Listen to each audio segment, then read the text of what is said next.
of those things will combine to add to that nervousness. As for CHUA, well, World 9-Ball Tour ranking number 5. You know, the man we're seeing right now, Muhammad, he's got to be pretty. Get the arm swinging, you never know. But get a little experience before maybe you move on the one-loss side. We'll see. Which is already pool mad. Would be off the charts. Anyway, here we go. It is the lag. Nearest that bottom cushion to determine who breaks off first. And it will be CHUA. He nailed it. It was beatable, but you'd need to be absolutely perfect. If that's a sign of things to come, going to be detained for a great amount of time with this man. And here we go.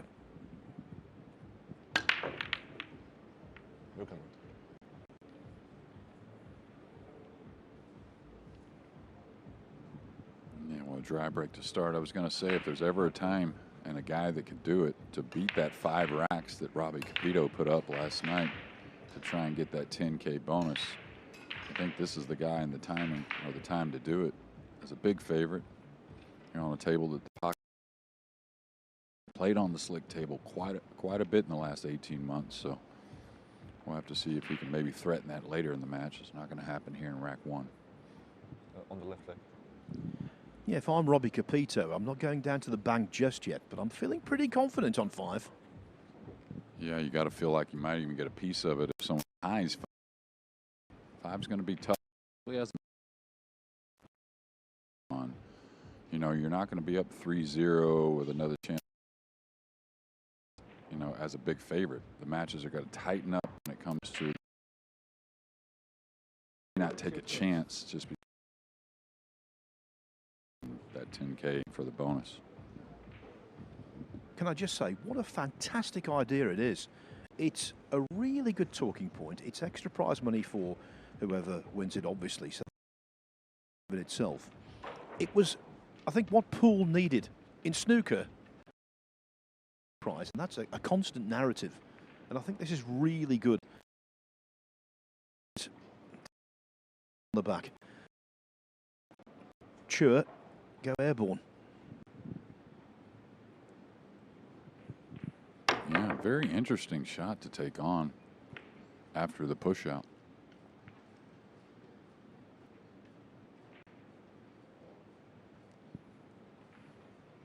Probably the jump cue here as well.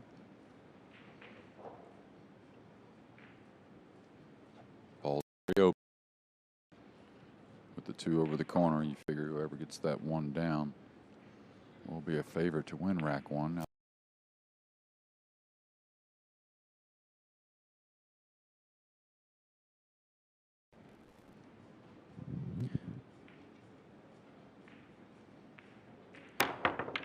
great camera angle. Oh, and a great opening, is it?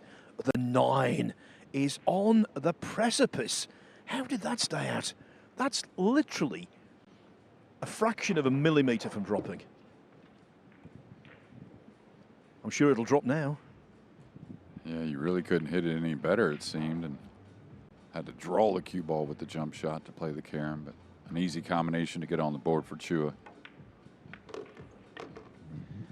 They are the sort you like. You might have seen there the 1 going in after the 9. That's no problem. Perfectly permitted. 9-ball in, 1-9 combination, the easiest you can imagine. Well, this cliche a lot, Jeremy, and never was it truer than there. 9-ball pool, a game of fractions. In that case, minute fractions. Yeah, very much so. And I'll tell you what, though, he hit it how he wanted, so we haven't got to see much of anything besides the jump shot from Muhammad, but we'll see more. And just a reminder, the juniors have gotten started here this afternoon at 1 o'clock, 16 of those teeing it off, trying to get this junior title here at the Worlds. And this is what the prize for event. A total of $1 million US The winner gets 250,000 US dollars. That's equal, the largest first prize in 9-ball history, equaled with last year. And where he is in the rankings, Johan CHUA, if he were to win this, well, suddenly he'd be challenging for world number 1.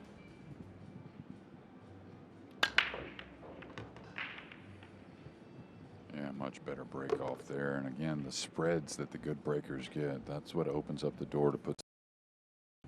Of course, being able to maker that CHUA is, that also lends towards running more racks, because the most unpredictable shot in the game is the shot after the break.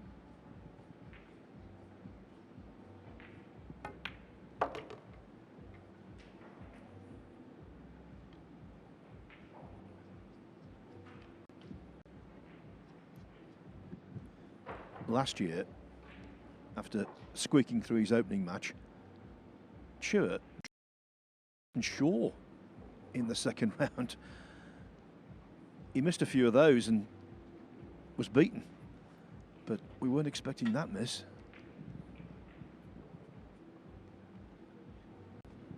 No, it really didn't see a whole lot wrong, you know, technically, but maybe just kind of overlooked it. You could see he was watching the cue ball, didn't really maybe even notice that he missed the 3 at first.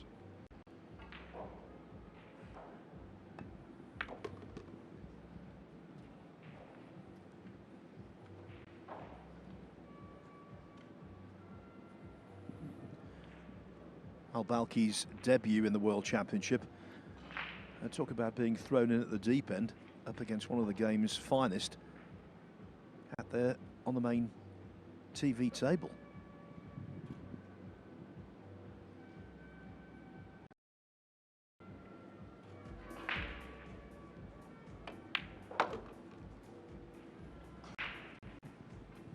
Nice to see, shooting that ball in with. Could have played that one at a lighter speed, but nice comfortable stroke there on the pink 4, excuse me.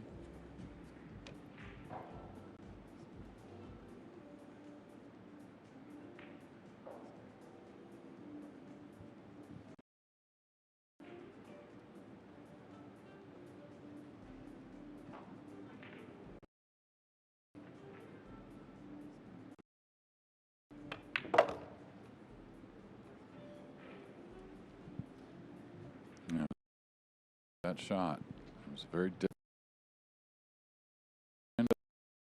If you overrun, now you have the black 8. He's really got to try and get around the 9.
Mindful that the cue ball was going in the general vicinity of that middle pocket, but in goes the favourite to win this match, takes a 2-0 lead. On table 2, Aloysius Yap 1-0 up on Phuong Nam Pham of Vietnam. Another entertaining Vietnamese player, Nguyen An Tuan, he's taken the first rack from Pius Labutis of Lithuania. David Al-Qaidi never rides any tournament. Well, the veteran from Spain, 1-0 up on Marvin Assis. Hazar, from right here in Saudi Arabia, has taken the first rack from Dimitris Lukatos. Haman, he's 1-0 up on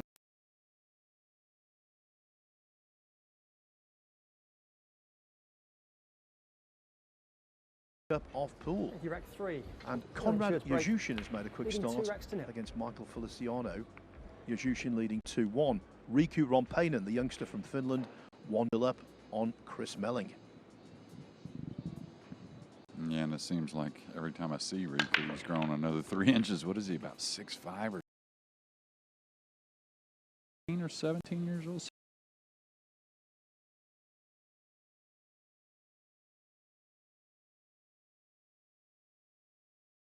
Play.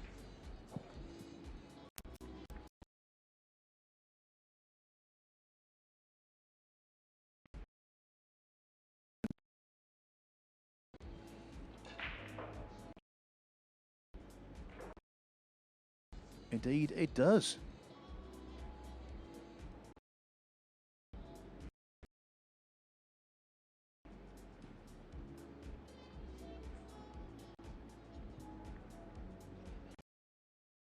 Yap 1-1 now. Well, he missed the 3 in the previous rack, did Johan Chua, overcut it.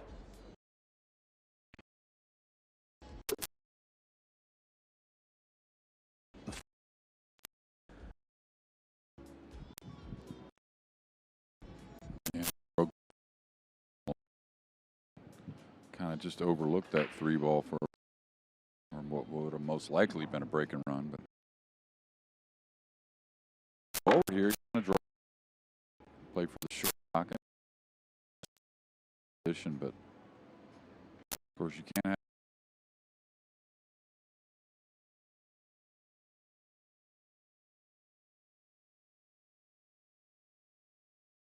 have that break and run.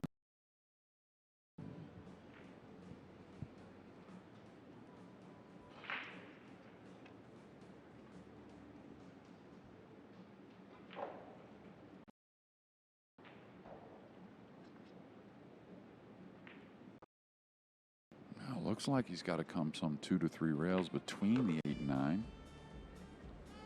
Kind of straightened out the cue ball. On the slick table, a lot of times players would rather draw positions rather than go forward. I think this is one of them. He's kind of drawn towards the 9 a little bit, though. Forward's a tough shot.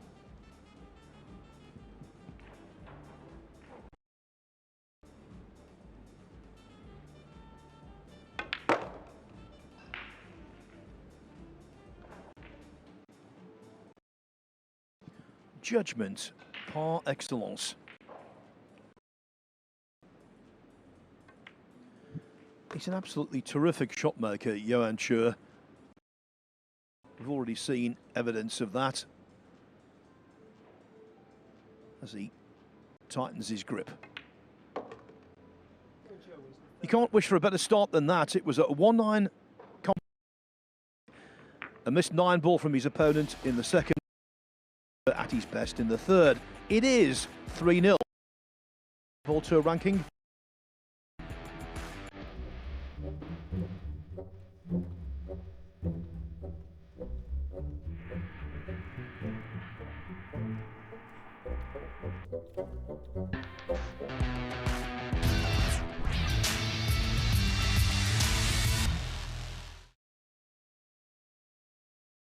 Cut is too thin to hold the cue ball. Otherwise, he may play the bank cross corner right underneath where he's standing. That'll draw the cue ball towards the 3. Oh, he played the cut so he could kill the cue ball.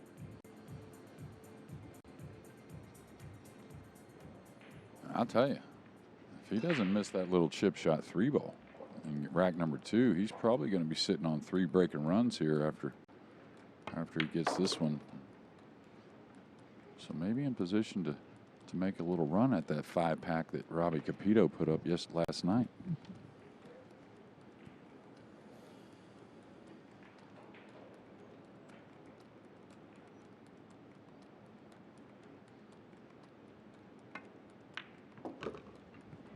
Well, he's clearly in prime form and in stroke. At the night shot debut, he played Fedor Gorst in the final. They were tied at 6-6 and he pulled away 1-7 on the trot. Now, to do that against someone like Gorst, you have to be right at the... Yeah, when we talked about it yesterday at the top of the show, that, you know, you talk about players that if they get out there, they got that talent to really start to make their game blossom and, you know, win more matches. You could say the same about Johan, but it's a little different class. He gets often that he was going to be a top 5 or 10 player in the world. That's just how high the talent level is for this man. On table 2, Phnom here over Aloysius Schaap. Although that less than a shot has given him some work on the 9.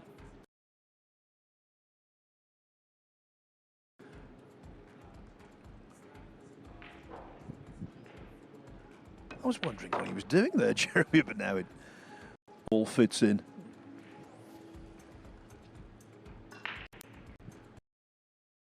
Here. Another of that Vietnamese wave of players who all seem to be improving. Yeah, when you talk about Vietnam and inaugural Hanoi Open, the pool rooms, 50 to 60 tables, 70 tables, and busy. But the main thing about always busy, they're all filled with the youth. That's the main thing. Not only the numbers, but young numbers at that. So, fast.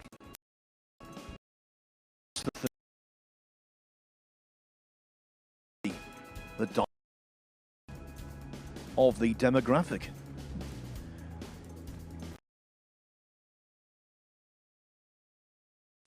Three, Antoine, who's a very attacking player again from Vietnam. David Al-Kaidi 2-1 upon Marvin Assis. Now, Sanyan Perlovanovic over on table 11. He's one of the most popular players on the circuit. Absolutely smashing young man.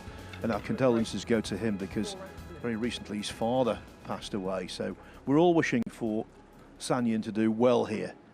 And he's 2-1 up at the moment against Matthias Snigotsky. 12, which is not too far from our commentary position, actually. Albin Auschen, twice a winner of this fine title. He's taken the first rack from Emil Gangflo of Norway.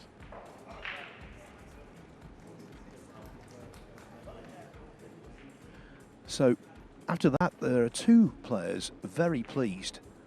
One, Mohamed AL-BALKHI, the other one, Robbie Capito.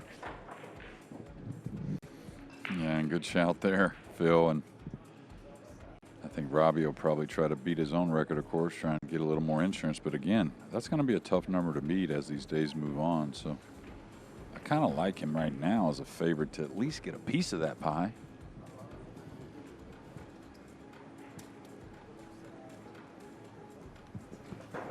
Well, Muhammad didn't take advantage of that more doable out earlier. Now, even with ball in hand, a very tricky one. So he's looking at the 9 ball. Now, is he going to dress the cue ball behind the blue 2 and the pink 4? That would be smart, but the only thing about that, that really lessens your chances of making this combination. It's a long shot anyways, but you got to have the safety with it.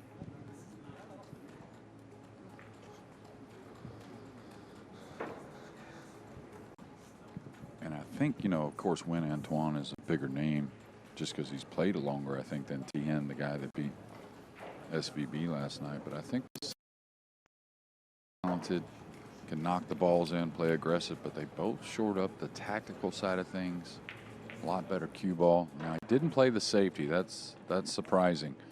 I would have maybe rolled it.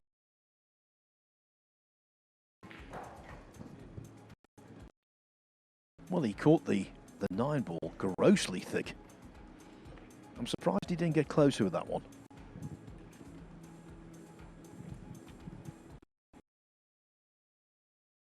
Ignoring the safety part of the shot, you anticipated him to threaten the pocket a bit more with the 9. Maybe he thought if he hit it decent, the 1 would filter over behind the brown 7 and the red 3, but he's going to be a huge underdog now.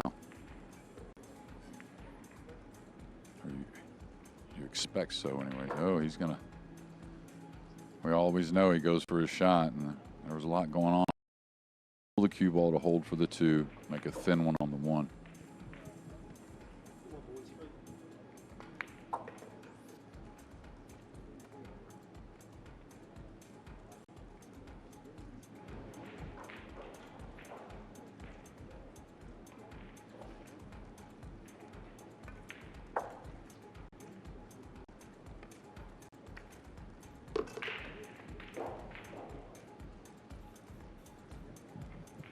Of course, we can see many tables from where we're at. We can't see the entire venue. 6 or 8 tables or so, but keep an eye on. But it's hard not to watch the juniors that we worked with for a couple days. I mean, those kids are not only going to be fine players and a lot of talent, but what a lot of fun they are. They really kept me and Carl going for a few days. Made the jet lag go away a bit easier.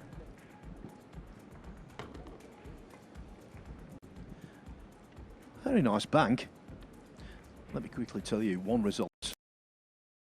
3-1 up on. Make that 4-1 as I speak.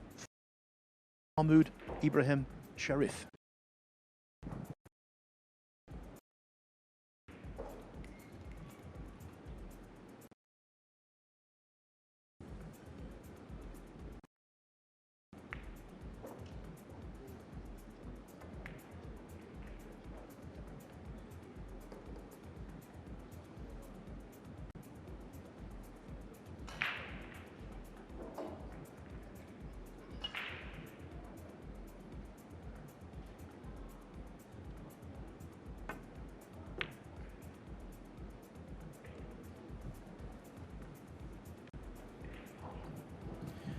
Didn't hit the 3 on the way down, and so the chance handed to AL-BALKHI.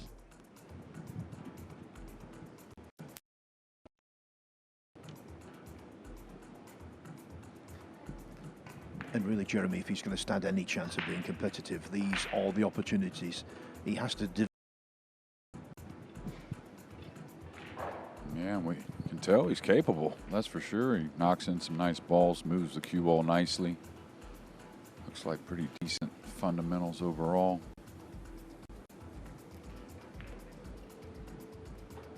But you know the heart rate's got to be going to be here in his home country, playing in the World 9-ball main stage against a name like CHUA.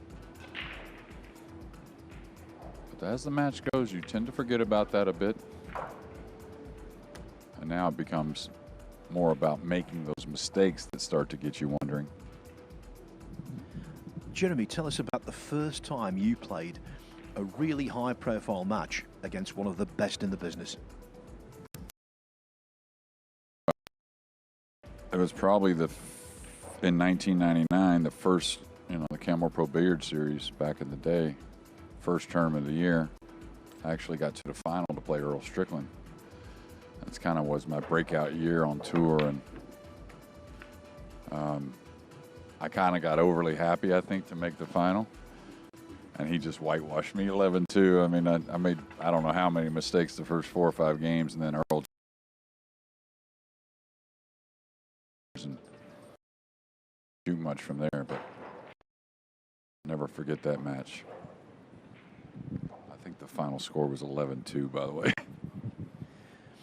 Of course, Earl Strickland has drawn Andy Goldstein in the Florida Open. Don't think that'll be a quiet match somehow.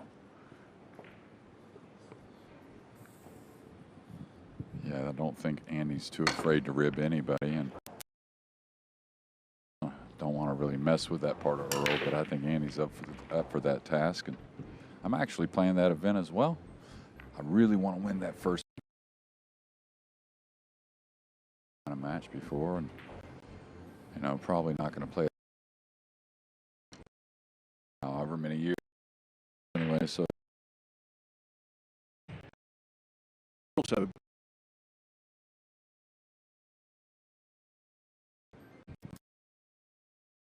to supporting you, Jeremy.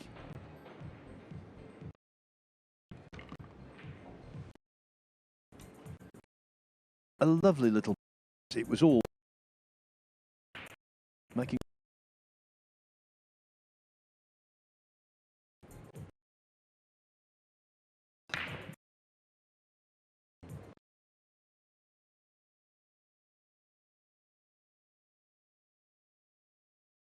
Thing in common with making a big break in snooker.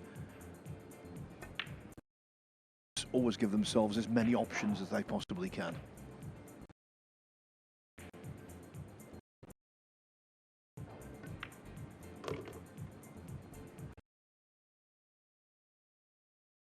Well, this match is going according to plan, and yet, had it not been for that 9-ball hanging on the lip in the first rack, and could have been also different. I think it's a flattering scoreline, this. 5.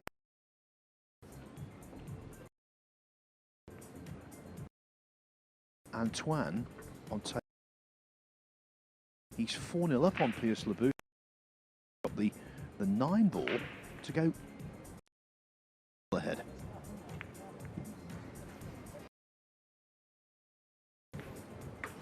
Wow, what a start this is. More than to victory without Laboutis. Getting Marvin Assis 3-2 up on David Al-Kaidi now. James Arenas and Wessam Hammam. 2 racks. Over on table 6, Elliot Sanderson. 2-1 up on Wyn Henry. Noticed he got a shirt on yesterday that said the shouter, so maybe he's going to go back to his old ways and shout when he wins a match. This is the practice room. Absolutely incredible.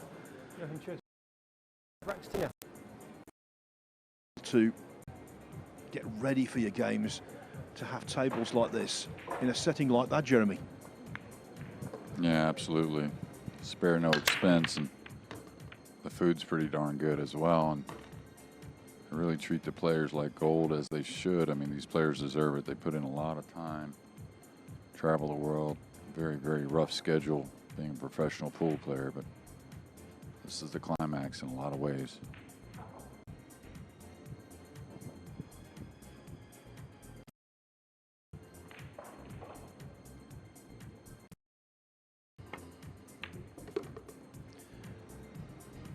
Well, in terms of pure pots, that was perhaps one of his best of the entire match so far. The 6 being where it is, that could pose a problem, but he's more than likely to find a solution. Yeah, he's going to be nice on the 5, and he doesn't mind taking on the 6 just to get that gap between the 8 and 9. Probably just pulls this over. Could come forward 2 rails into the line, but I really like just kind of soft drawing over and taking the cut. He's a little elevated. Not sure what he was looking at there. I think it's going to be a light draw stroke. Again, players would prefer if you have a choice for both. That'd be, this is very, he was trying to draw 3 rails behind it. I didn't think that was necessary. The horrible sound only can make. To pool players, to Q Sports players the world over, the sound is rather like someone scratching their fingernails board.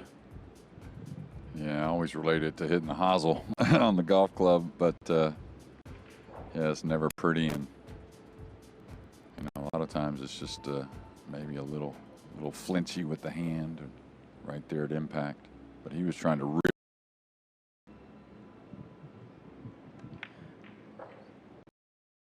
advice, Jeremy, about the hosel because our director's having problems chipping. Well, I haven't got to play. I've been hurt. Pick up a club really when we were all in Florida there, but so I'm not too concerned about everyone else's golf game at the moment.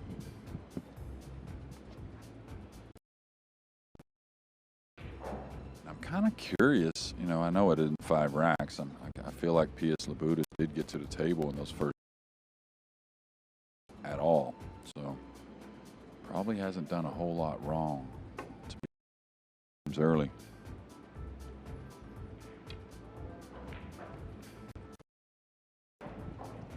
It's natural when you're not facing an opponent who's offering stout resistance to be a little blasé, a little on the side of taking a liberty or two. But if Al-Balkhi can win this rack and the next, CHUA's intensity level will surface. Yeah, well, it's an interesting kind of, and he's shown us he can do some things. So, but it's an interesting thought because he's safe against a better player here or a guy that he feels is a big threat, but maybe not.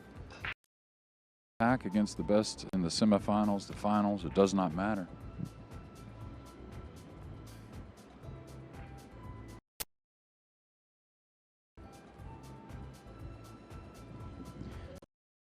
And that left himself well short.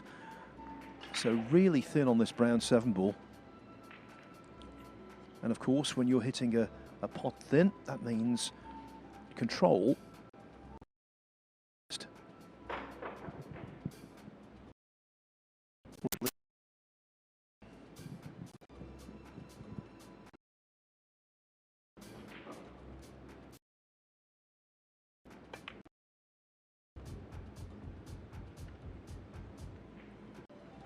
Okay.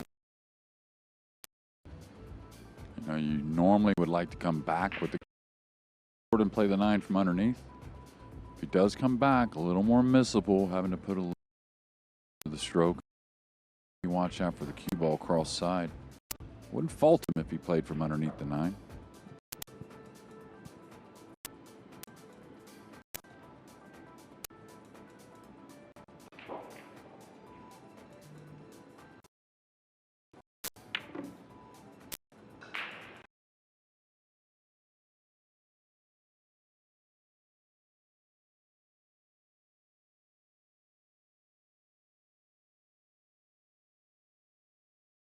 Three of Al-Balkhi.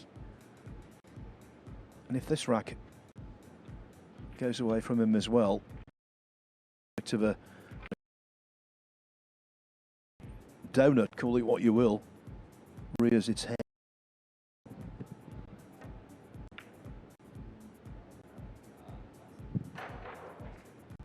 Well, another opportunity.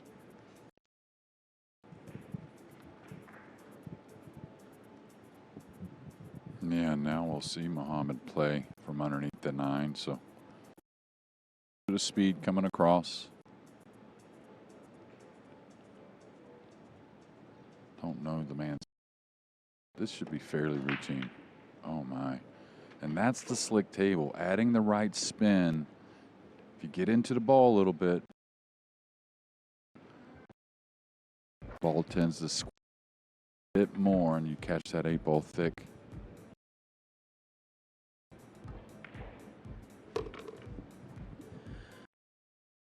Yeah, you can only feel for Al-Balkhi. It's an alien situation, alien territory for him. Second nature for Johan CHUA to be out there on the main and doing what he does best, potting balls. It wasn't the most clinical of racks, was it? But nevertheless, total. Can't be more one-sided than this. It's 6-0.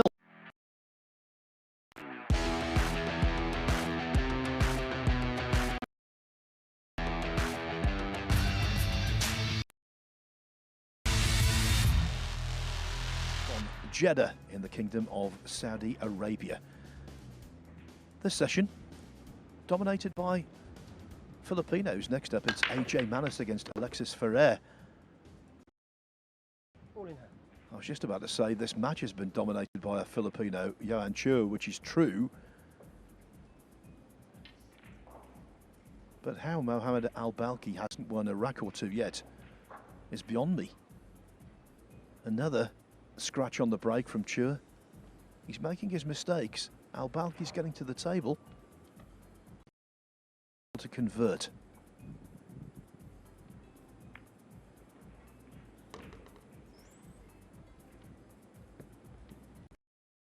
This is the chance he will accept.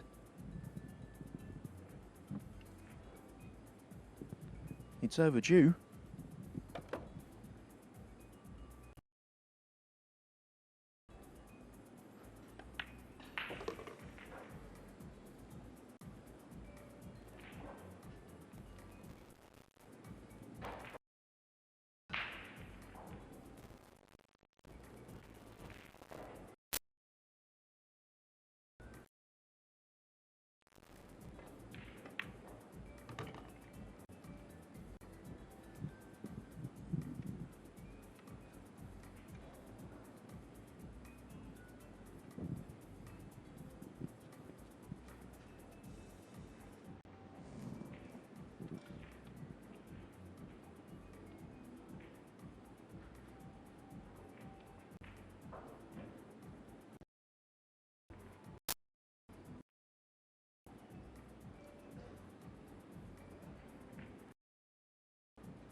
I think everyone's willing him on.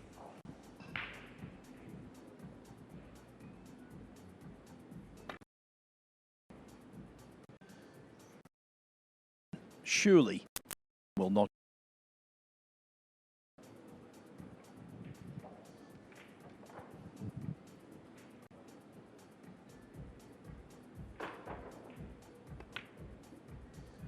Oh, and it has.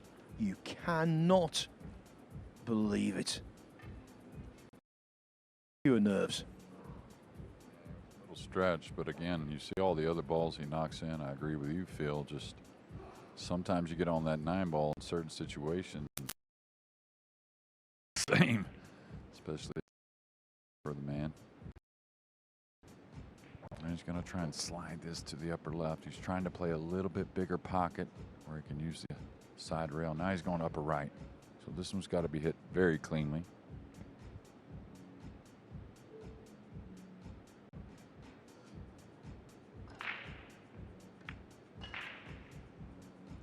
Never anywhere else. And so, scoreline, in actuality, it is 7-0. And now the spectre of a whitewash looms extremely large. Also on 7 racks, Michael Feliciano, one of Johan CHUA's fellow countrymen. He leads Konrad Juzushin 7-3.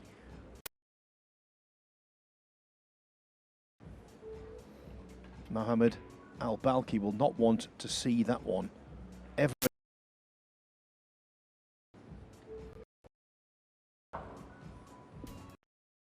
Yes, Labudas is on the 9. 5-3. Look at Pham on table 2 with a 4-2. Yap. 3-2. And for Wong Nam Pham on table 2, leads Yap. Interesting scoreline, that one.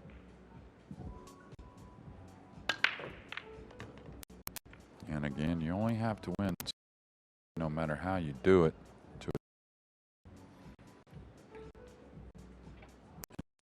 64 says, you know, there's going to be some, like we're seeing here, that's going to be a big favorite. But there's going to be really tough matches because we have a limited field at 128, and it's really the cream of the crop.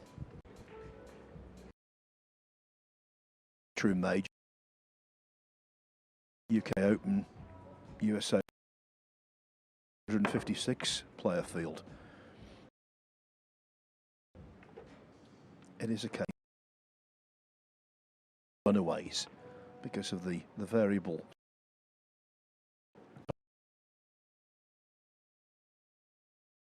But here,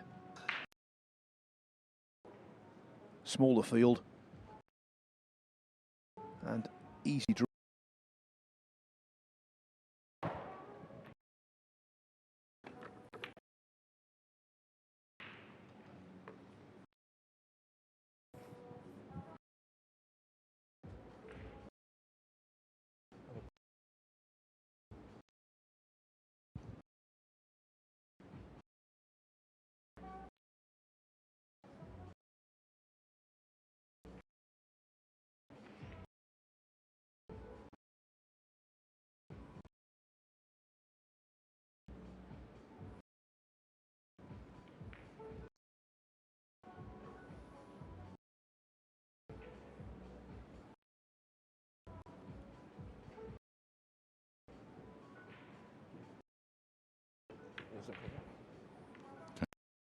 Ball behind the 8. 6 and 7 on the red 3. Pretty good effort.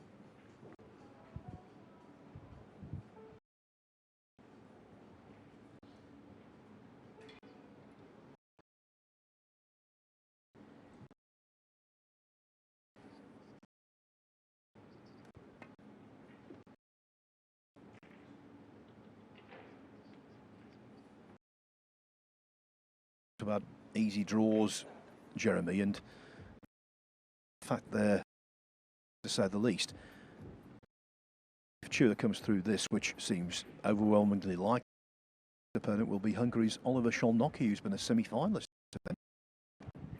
Yeah, and good to see all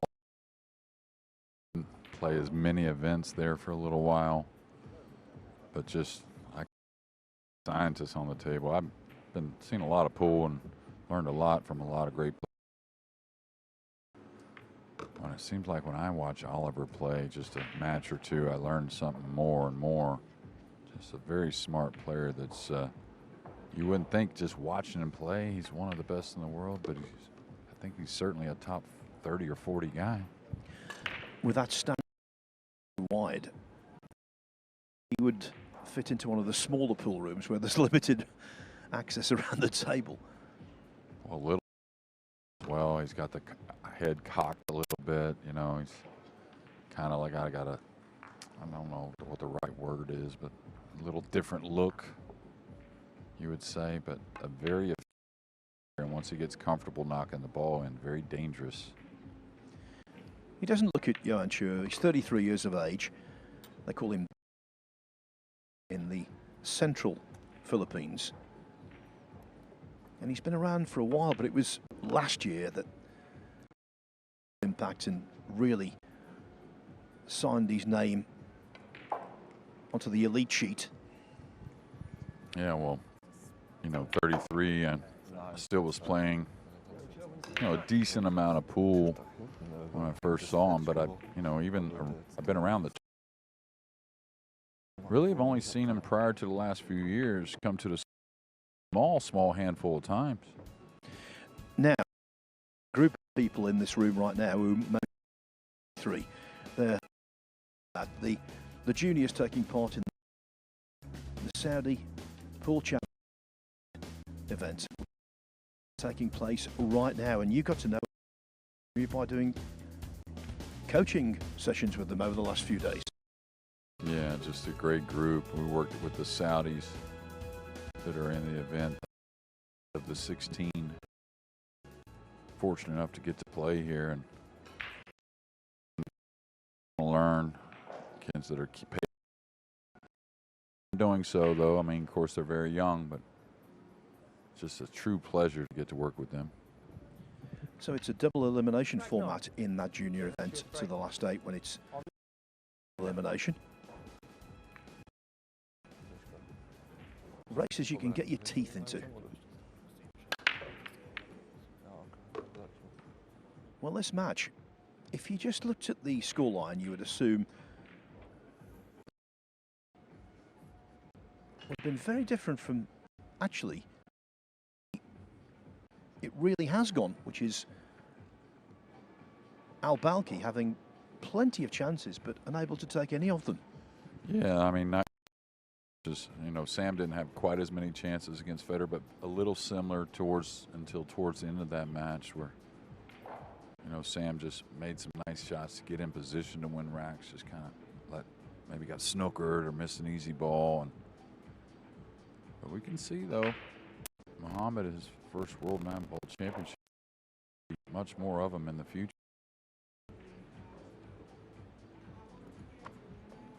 Went for the slow roll on the one. CHUA, of course, was in the semi-finals here last year, lost out to Eklund Kachi. He was actually 6-2 up in that match, and then Kachi won the last 7-6, but he did beat some fine players en route to the last 4. The likes of Albin Ausch, Koping Han, Max Lechner, Mohamed Soufi, and Hu. And he said, actually, in a piece I read before the championship began, a preview of this tournament, that it was the tournament that was the springboard to subsequently.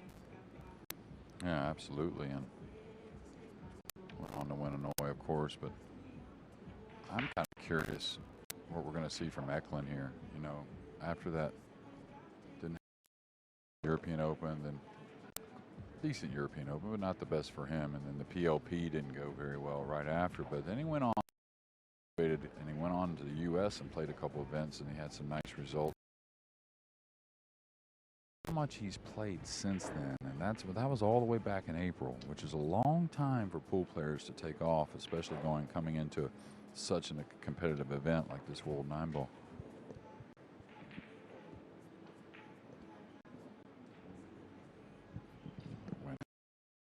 Another on his side, so it's something like.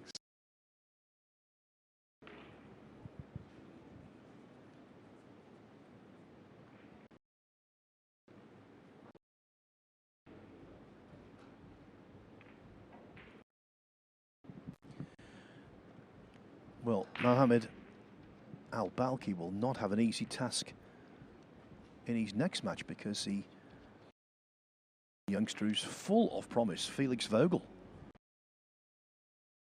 Felix down 3 or 4-0 yesterday before he went on to lose that match 9-5. But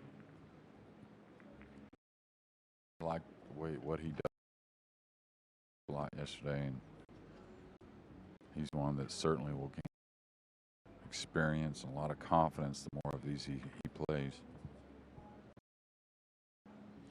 In the World Championship, you don't see an awful lot of whitewashes. Although we did see one yesterday, Woo Kun Lin whitewashed our New Zealand competitor. Yeah. And Woo Kun Lin is another guy, just because, you know, you have some that are quiet. They're not as, you know, outgoing at the table as others, like a CHUA. Lin is a guy that I think gets overlooked quite often, goes about his business in a very fine manner and has a lot of skill. Finalist in the World 9-Ball. He was indeed, and to 1-0, you've got to play pretty well because he knows his way around a pool table, does Clark.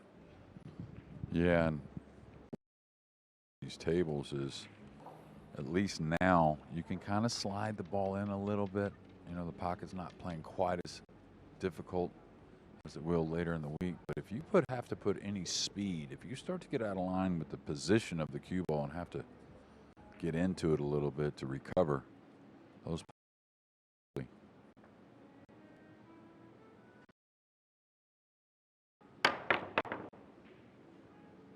say he may fluke that in the side. It won't bother CHUA in the slightest, but he has lost the race to record the first victory of day 2 of the World Championship. That distinction goes to Michael Feliciano, who's beaten Konrad Juzushin heavily. Yeah, I haven't seen in a while, and we've missed him at a few events. Just talking to him and looking at him, he looks as good as I've seen away from the table. Just looks very healthy and looks very focused. He's a fun character. Not only playing, he's fun to watch, but he's very entertaining. And after that, the entertainment here might be about to end. It's going to be difficult to get position on the purple 5 with the 9 impeding, though, so may see him maybe send the 9 towards when Antoine on table number 3 has the 8 and 9 to go up 8-3 on P.S. Labutis. He really put together a performance. All right, pretty smart here. He's going to play this with a little left spin, trying to spin this purple 5 and come down below the 7.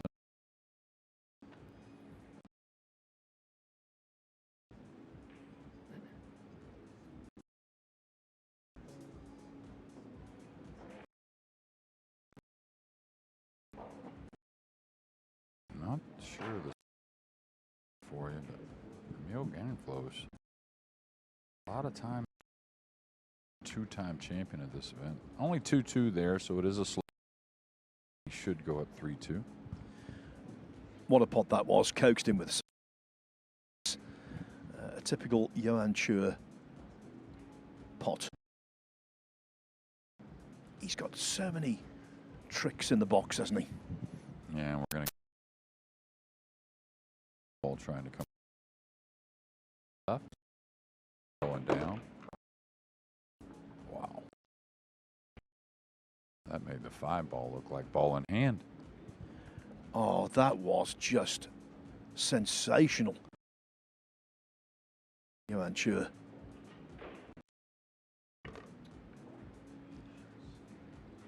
The chop from 7 to 8, not quite so sensational, but he's just about. Yeah, close quarters. He can.